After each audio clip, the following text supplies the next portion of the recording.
कालांतर में भगवती रुक्मिणी के गर्भ से एक बालक आया जिसका नाम है प्रद्युम्न। प्रद्युम्न कहते हैं प्रकृष्टोद्युम्न प्रकाश,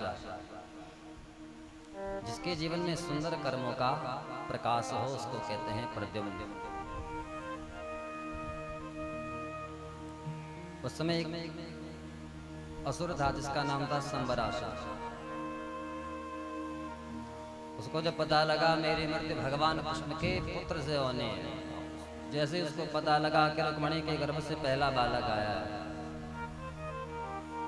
उसने प्रसूति का गृह में जाकर के प्रद्युम्न जी को उठा लिया, समुद्र में फेंक लिया। मछली ने प्रद्युम्न जी को निगल लिया। एक मछुआरे ने उस मछली को पकड़ा, उस मछली को लेकर के संबरासुर की रसोई में ही चला गया। वहां जब रसोई में मछली के पेट को चीरा गया तो वहां से प्रद्युम्न जी बाहर आया। उस समय भगवती रति को पता लगा। रति कौन है? कामदेव की पत्नी। और ये प्रद्युम्न कौन है? कामदेव के अवतार। जिस समय भोले बाबा ने काम को वशीभूत कर लिया था, जब शिवती शर नयन उघारा, कामदेव जब समाप्त हो गए उस समय रति आई थी भोले बाबा के चरणों में। कहा था कि प्रभु आपने तो मेरा सिंदूर ही मिटा दिया, मेरे पति को आपने समाप्त कर दिया। तो भोलेनाथ ने उस समय कहा था कि तुम्हें इंतजार करना होगा, तुम्हारा जो पति है ना भगवान कृष्ण के प्रथम बेटा बन करके आया है।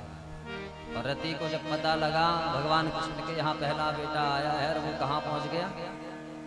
संबरासुर गया। तो भगवती रति ने भी छद्म वेश बनाया, दासी का वेश बनाया, और वहीं पहुंची संबरासुर के रसोई में। वहां प्रद्युम्न जी को जब देखा समझ गई तो मेरे पति है, तो खूब पालन पोषण किया, खूब सेवा की, और अल्प काल में प्रद्युम्न जी को बड़ा कर दिया। लेकिन एक दिन प्रद्युम्न जी जब वहां रति को देखते हैं तो प्रद्युम्न जी के अंदर भाव आता है, एक और तो मातृवत मेरा पालन पोषण कर रही है, और दूसरा इसके नेत्रों में मुझे दोष का दर्शन हो रहा है। क्यों? तो पूछा रति से तुम कौन हो? तो उसने अपना परिचय दिया, कहा कि महाराज मैं आपकी पत्नी हूँ, मेरा नाम है रति। सारी घटना सुनाए, आपको यहाँ संबरासुर लेकर के आया।